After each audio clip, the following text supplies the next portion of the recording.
And we are live here at the Upper Room. Good day, good morning, good afternoon. Oh man, happy holidays to you. I hope everyone there out there had a happy holiday, happy Christmas, happy Hanukkah, um, Kwanzaa's right now too. and Kwanzaa and all of that. Happy holiday. You know what I love about the word holiday? It's a combination of two words, holy days. So happy holy days. Oh man, so welcome again to the Upper Room. I am your host, Eugene Holden. And once again, I got my brother, Reverend Charles Hall, who, by the way, this is his birthday today. So happy birthday, my dear brother, happy birthday to you. Oh, I'm going to do this real fast. I meant to do this before. There we go. Mix master. The old switcheroo, because that way the name shows up on the right side. Oh, that's good. And right? Can't have people thinking you're Charles Hall. Right. You know, or have people thinking that you're me and all that. You know, that doesn't work. So listen, man, this is what I was thinking about today, right? As I had mentioned before we went on, that over the past 2 or 3 weeks, on a consistent basis, I've been listening to lectures on the historicity of religion, well, the Christian religion, right? You know, and you know the Bible, specifically the New Testament, you know, and whether or not Jesus was, you know, fictitious, or because there's no history outside of the Bible. There's no historic evidence of his life and a few other things. So I'm listening to this stuff, man. You know, again, 2 or 3 weeks consistently. I mean, every night almost. It seemed like. And you know, was there a virgin birth, and what did that really mean? Was there a resurrection, and what did that really mean? Was there a crucified? Was he crucified or not? You know, so all of that, right? And then I got to a point, Charles, where it's like I'm thinking my second or third weekend, I began to think, why does this matter? You know, and these, I mean, these are scholars who have studied this stuff for years, and rabbis and professors of universities that teach this stuff, right? And I was like, well, why does knowing that matter in these days, right? Why does it really matter? And what I began to go to, man, and this is where I want to spend the time on the Upper Room speaking about today, is what was being taught. I remember Reverend Michael back in the day at Agape saying, don't tell me about Jesus, tell me what he was about. Right? You know, and so that's where I would want to go, you know, is like, because all of that really does not matter. What matters is what was being taught. Who cares who the messenger was? Are we hearing the message? Stevie Wonder, hello Jesus children. Are you hearing what you're praying? Are you feeling what you're saying? Yeah. Are we practicing what was being taught, not just in those scriptures, but you know, the Bhagavad Gita, the Upanishads, which are one of my favorites, and all of that. Yeah. So with that being said, let me start it off with this. There is a verse that says, you know, Paul was like, you know, do not be conformed to this world, but be ye transformed by the renewing of your mind. That's not where I was going, but let's start there. You know, so in other words, having a new thought. Having a new thought. A couple. Is this live right now? Can people go find it live? It is live. It is live right now on LinkedIn, Facebook, and YouTube. Facebook under what? Is it under your name? Because I got someone who's going to try. I know I'm messing with the show right now, but someone who's trying to go find it right now. Is it under your name? I believe it is. Yes, Eugene Holden on Facebook. Yeah. Okay. Second thing, brother, is historicity. Let's dive into some historicity. Let's go. But being transformed by the renewing of your mind, I don't think people really have a grasp for how significant not the statement. The statement's the statement. It's some words, but how significant the actual process of that is. Mm. You know, I think that's hard fucking work, man. Yeah, To actually be transformed is incredibly difficult in the human condition. And a lot of people think, hey, we can just do it, you know, let me speak a couple spiritual mind treatments or a prayer, and then I'll be different. And studies show it's not that easy, man. It could be, but it's not, because we're all sorts of, you know, be not conformed by the ways of the world. We're all conformed by the ways of the world. Right. So engaged and engrossed and entrenched. And, you know, it's like the Matrix, man. It has us. You know, like it is so seductive and so real. I'm looking out here. I'm looking out my window at the you know, it's so seductive and real that it's hard to actually move within and transform. And it takes turning your attention inward to do that. A lot of inward. And there's a lot of entertainment out here, brother. You know, there's a lot of entertainment in the world. It's seductive. So, but also, like in the Matrix, Morpheus says to Neo, it's like a sliver in your mind that's driving you mad, that you know there's something more going on. Yeah. Well, a lot of the madness actually is knowing deep down within us, somewhere within, that there is a missing, man, that there is a hole that we try and fill with everything. And there's this sliver in our mind that says, all of this is the seduction of the world, and you are more than this, right? Yes. Songs that say it. There's all sorts of stuff. And the practice is to actually, the only place we're going to find that more is inside of ourselves. And most people don't want to go. We don't want to go in there. It's too confrontive, man. Right. Don't want to go inside themselves, because what they're going to find is also shame and embarrassment and, you know, nonconformity, and I don't fit, and there's something wrong with me and all that. And in order to actually transform, those dragons have to be confronted. Right. And for most people, it's just not something we want to do.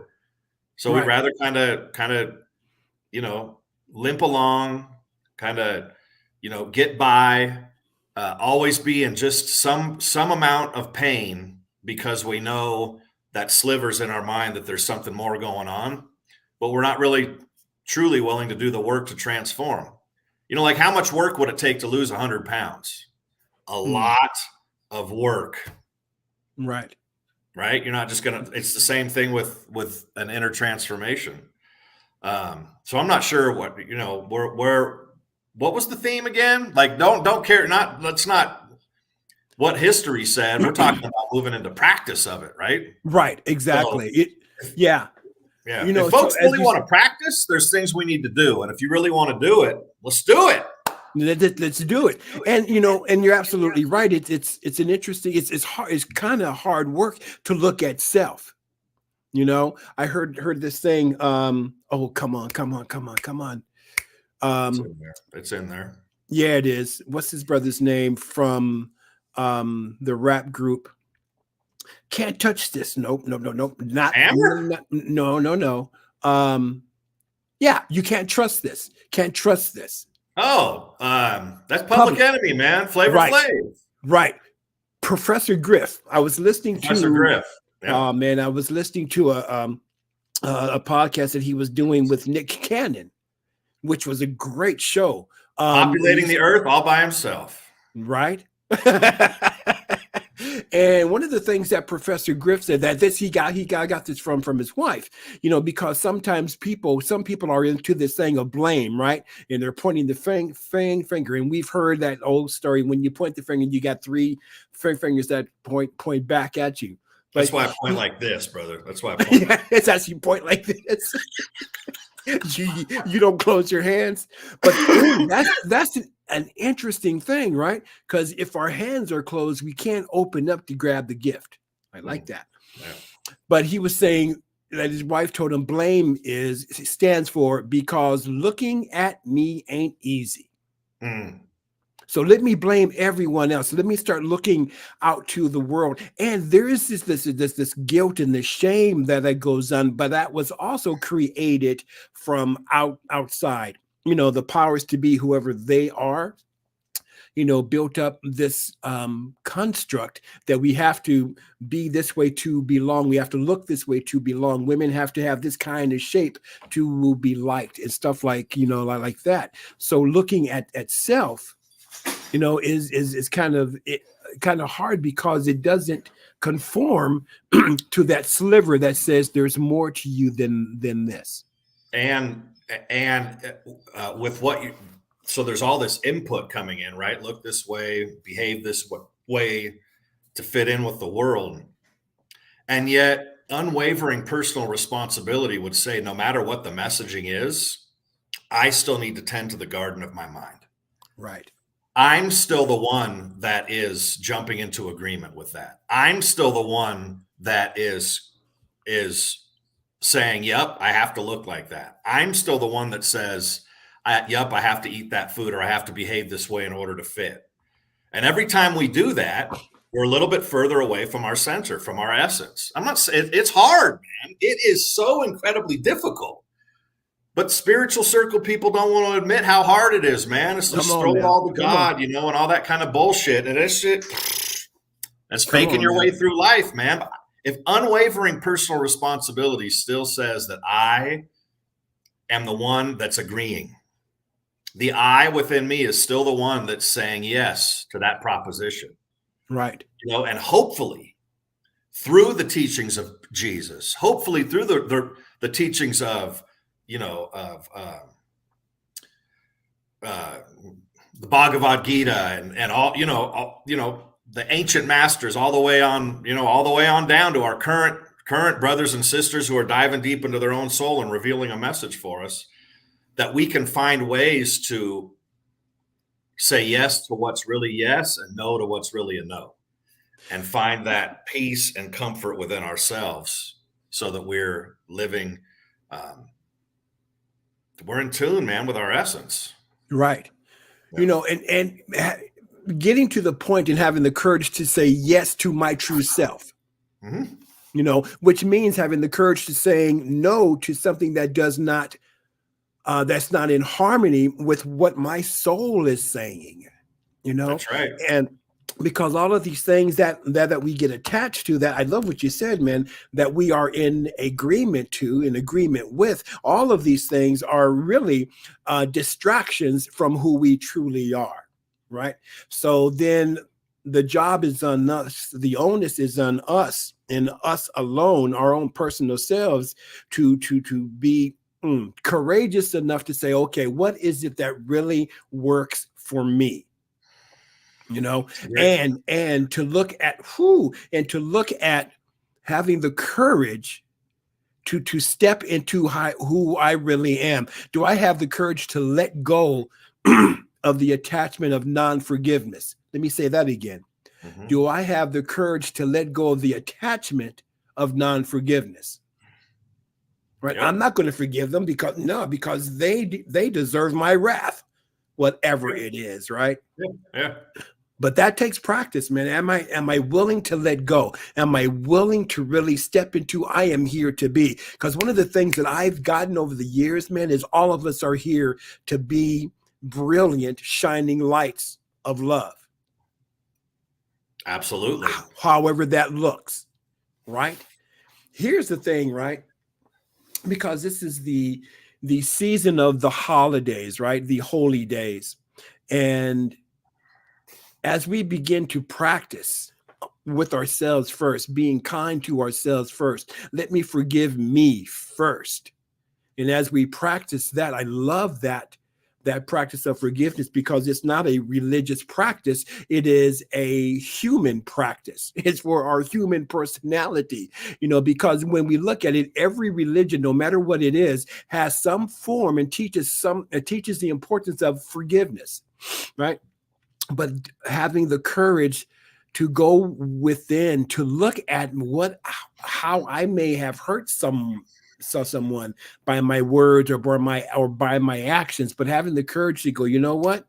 I really fucked up on that. Let me forgive me, and then ask for that forgiveness too. And that's just one of the tools that we can use, to Yeah. bring it back to self, Yep. right? Absolutely. One of the things that would have me not forgive or want to be righteous is I'll connect a few dots here, but it comes back to being alone, loneliness, and not being Mm, seen by the world. So if someone does me wrong and then I forgive them, or like move, address it within myself, and I'm concerned that if I just say something's okay, that I'll keep getting steamrolled by life and I'll end up being alone. Like somehow I'll mm, end up in this place of loneliness. Like the world doesn't understand me. And so I maintain this righteousness. Like if I hold fort, if I hold, my righteousness, then I get to maintain like a dignity. It's a false promise, like then I maintain my dignity. I get to maintain well, I wasn't wrong, you know, there's nothing, like I get to be right. I'm stumbling around with it here a little bit, but it's okay. if I don't, if I acknowledge something hurt me and still find a way to move on beyond it, I actually cultivate a greater dignity within myself and a greater esteem and a greater wherewithal, as opposed to non-forgiveness, which just has me be right, which has me just alienate more and more and more and more. So the thing that I'm afraid of, I'm doing to myself. Right. I'm not in league with my fellows anymore. I'm just isolated over here because I got a big fuck you to the world. You Right. hurt me. You did me wrong. And so I'm just going to isolate myself rather than incorporating the lesson and integrating with the world. Right. So forgiveness is it's such an elusive, we talk about it all the time, and the only forgiveness is self-forgiveness and all this kind of stuff. All it really is integrating ourselves back into one, to Right. unify into unity. It's a self-integration. All the places where there's shame and all the places where there's unworthiness and those places where then there's the symptoms of that, which is low self-esteem and a low Right. sense of worth and a desire to isolate because I've got nothing to say or nothing to contribute or I feel useless. All things which I'm intimately familiar with, by the way. Mm, Comes back down to just this sense of I don't fit here, man. mm-hmm. Shame, all these types of stuff. So just you bring up the word forgiveness. I feel like it needs to be addressed, and I feel like it's something that we talk about a lot, but no one's really quite sure like what's the process to go through to do it. Like what really is what really is the thing of forgiveness? Like we have this word, we know it's supposed to mean something like making everything okay, or it's kind of this elusive idea. I believe that it has to do with healing the shame in my own life. Right. With healing the brokenness in my own life. All of these places where I'm broken, fucked up, confused, isolated, alienated, othering, that's forgiveness, man. Right. Is to actually heal that. And then when I heal that and I am a more dignified presence, I'm a more whole presence, I'm more integrated with myself. Doesn't matter where I go in the world or where in life or with the historical figures of my life and how I messed up or how they messed up. I can go right in the middle of it with peace and stand tall. And it goes back to that unwavering personal responsibility. Unwavering personal responsibility. Taylor Swift's out there making $1 billion right now. What's one of her songs? It's me. It was me. It's me. I can't sing. I don't know. It's like it comes back to it's like the only relationship we have is the one with ourselves. Right. That's the most important one. Which goes back to the stuff we were talking about before, which I don't even remember what we were talking about 10 minutes, but something having to do with diving deeply within oneself to actually transform. That's the hard work. Man. Right. It's hard work. That's where it lives. One of the things about forgiveness, well, because we want to really unpack. I love what you were saying there, Charles, that We really don't, we talk about forgiveness, but a lot of people don't really know what that means. And one of the things that I found out, and this is when I was working in the rooms of AA, right, is one of the things is that what people have this concept that if I forgive, then I let that person off of the hook. If I forgive, then I'm saying that what they did was okay. It has nothing to do with that whatsoever. One of Or the things them. about, or especially, I'm going to get there, right? Or it has nothing to do with them. This is what I got from the rooms, right? Forgiveness is letting go of the past hurts and resentments, right? But then the other thing about that is, if I let go of that, well, then who will I be? Now I'm not righteous, right? Because I need to keep them in condemnation. But here's the thing about that is that no one's being condemned but self, because they've gone on to live their own lives. Forgiveness has nothing to do with that person. It doesn't say that what they did was cool. It doesn't take them off of the hook. What it does is it takes me off of the hook, right? When I forgive, then I get to be free. I let go of those thoughts of condemnation and fear, and doubt and worry and pissosity, being pissed off for something that happened 5 days ago, 5 years ago, 15, 25 years ago, right? Hanging on to something that has been gone, because I can't go back in the past to change that. What I can do, though, is to transform by letting it go. One of the words that you used was shame, right? Because we talk about guilt and shame, and they're not necessarily the same thing, right? And I talked about this in a blog I did a while ago, that guilt and shame are not the same thing. Yes, I'm guilty of being on the upper room with Charles. I'm guilty of that. That's something that I've done, right? Now, shame is how I feel about what I'm doing here. So I don't feel any shame about doing this. But when we do something that may be out of alignment, number one, let's affirm that, okay, I'm guilty of doing that. Yes, I messed up. But do I need to feel shame about that? Well, I can feel shame, but let me not feel shame. And the best way for me to not feel shamed about what I've done, yes, I'm guilty. I said that. I did that. You're right. I'm guilty of that. But the way for me to let go of the shame is to forgive that action. Yeah, or wherever that action came from. One of the things I think that for Jesus, one of the last things he said up on the cross, what did he say? Forgive them, for they know not what they do. Right. And I think those words, when you look at those words, it occurs to me that it set a lot of people in a that they didn't really catch what Jesus was really saying. And it set them on a direction of forgiveness happening somewhere over there, and it having to do with the other person. But Jesus, who was Jesus communing with when he said that? Come on. He was communing with the Spirit within. He was communing with God, his Father, right? And where was that communion happening? Always within. Within himself. Always within. Within himself. He said, Dad, forgive them, for they know not what they do, right? He's having this conversation in himself. What would Ernest Holmes say? Or other people have talked about prayer. Prayer does something to the one praying. Jesus said a simple little prayer there that didn't have to do with them. Right. That's the misunderstanding about this teaching. Right. It happened. Forgive them, for they know. He was treating himself. Right. He was praying himself into a state of, these motherfuckers, they got me hanging up here on a cross, man. Look at this shit. What? And he had the wherewithal in that moment to pray himself and said, forgive them. They don't know what they're doing, man. They are tripping. Right. Right.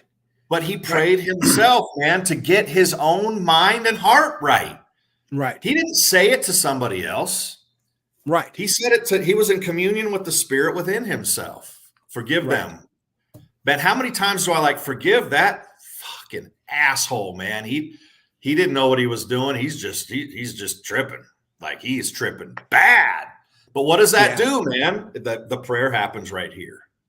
The prayer is happening right here. It happens Right? always within. So do I need to go Right. tell that guy something or that gal something? Maybe. But I'll know once I get right here if I need to take some action. Right. You know, you talk about AA, that's part of the steps that go down the road too. You know, like, do I need to go clean up with somebody else? You'll know. Right. You'll know if you need to, Right. but you do this work right here first. That's in those first 3 steps, right? Jesus prayed himself, man. Forgive these motherfuckers. These fucking don't let me get right, you know? And I think in my mind, it sounded something more like that than like, you know, all this holiness, man, that we try and live up to, which is just an impossibility. You know, it's like, man, these guys got me up on a cross. And I mean, what? Look at this situation. It couldn't get much more dire than that, right? All the betrayal that I've experienced in my life, all the betrayal that you've experienced. No one strung me out, at least, you know, me, run me through the middle of town, beating my ass and putting, you know, and then, you know, putting me up on a cross. That's pretty deep. Anyway, I know I'm embellishing a little bit here, but forgiveness happens right here, man. And then I just become a better place, more dignified, integrated, healing, just peaceful, serene, life-giving, kind presence in the world, you know? Right. Let's see Hall's take on it. Yeah. You know, here's what I change one word in that, right? And it is about me, right? Let me forgive them for they know not who they are. Because for me, you know, and this is interesting because if people really knew who they were in spirit, if they really knew who they are, they wouldn't do the dumb shit, right? Yeah. But it's all about, but let me see them for who they really are, and who they are. It's just this beautiful emanation of life.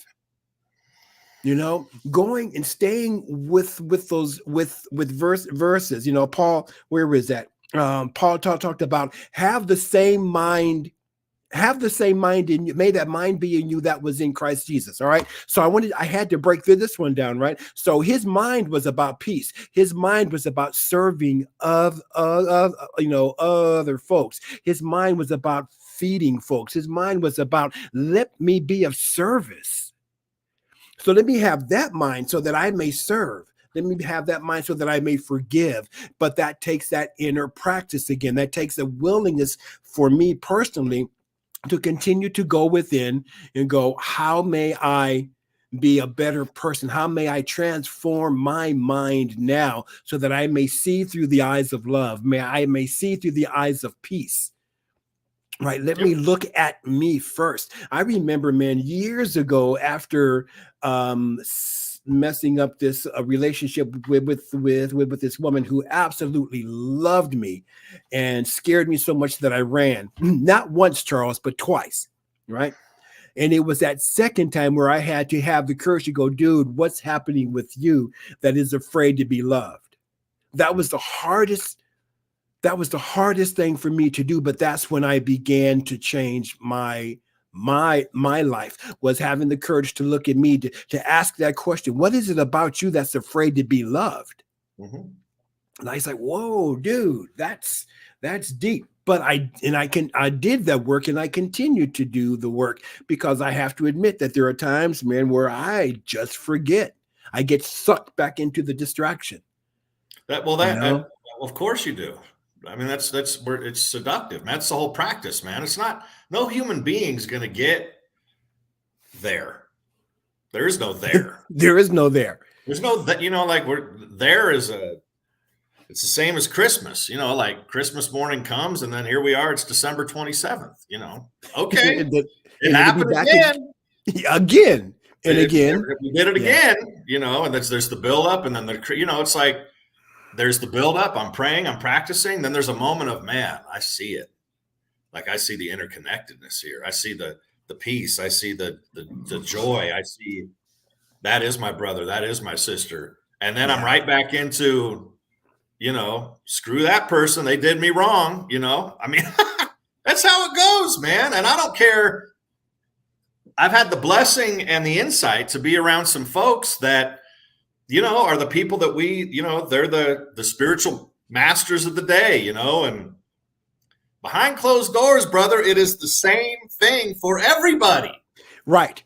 And that should lead all of us back to the work is right here. The work is right here, Yeah. Because, man, I've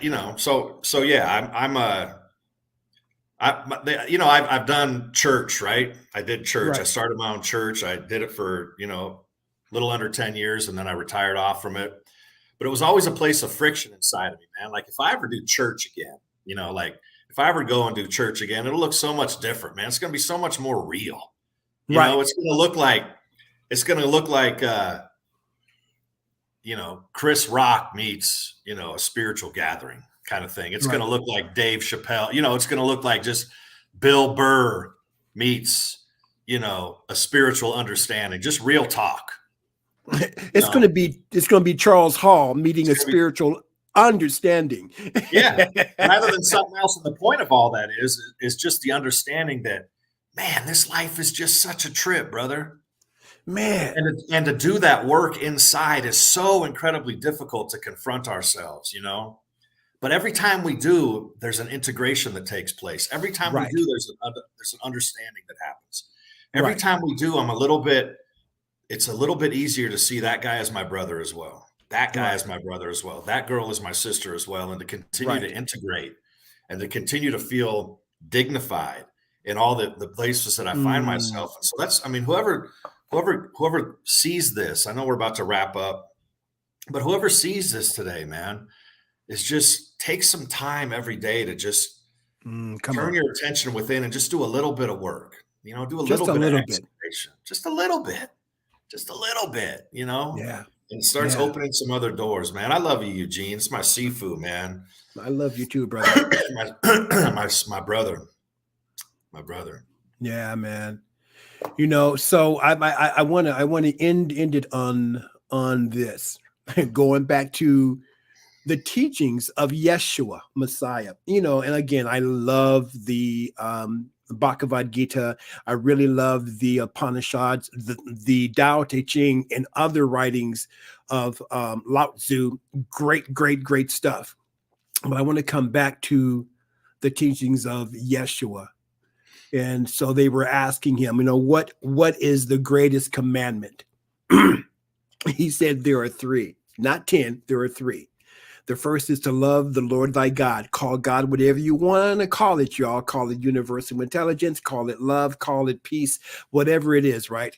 But love the Lord thy God with all your heart, your mind, your soul, and your might, which means with everything that you have.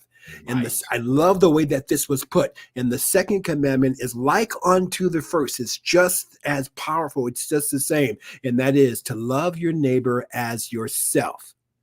Meaning to love your neighbor, your brother, your sister, as you love yourself. And your neighbor is not necessarily that person who lives next door to you. Your neighbor is that person who may push your button. That neighbor is that person who may be having the experience of having no home. That neighbor is that person who has a different political view as yours. But to love your neighbor as you love yourself. So then that poses the question, my brothers and sisters, is how much do you love you? Do you love yourself enough to forgive yourself? Do you love yourself to free yourself? Do the practice. Do the practice. Whew. Yeah, bro. not enough to say. I'm saying something. I don't want to say nothing. Amen. Find the friend in you. Find the friend in others. Right. Love it. Woo. Again, thank you guys for tuning into the upper room, where we are talking, life from a higher state of being. So we will be back next week. It is my intention to continue to do this on a weekly basis. My brother, Reverend Charles Hall, thank you so much, man, for just being who you are and who you are being in my life, man. I love our relationship. Me too. Thank you, brother. I'm grateful to be here and humble for the opportunity. Thank you. You're welcome. Peace and blessings, everybody. Happy holidays. Happy New Year's. Be more in 2024. Peace and blessings.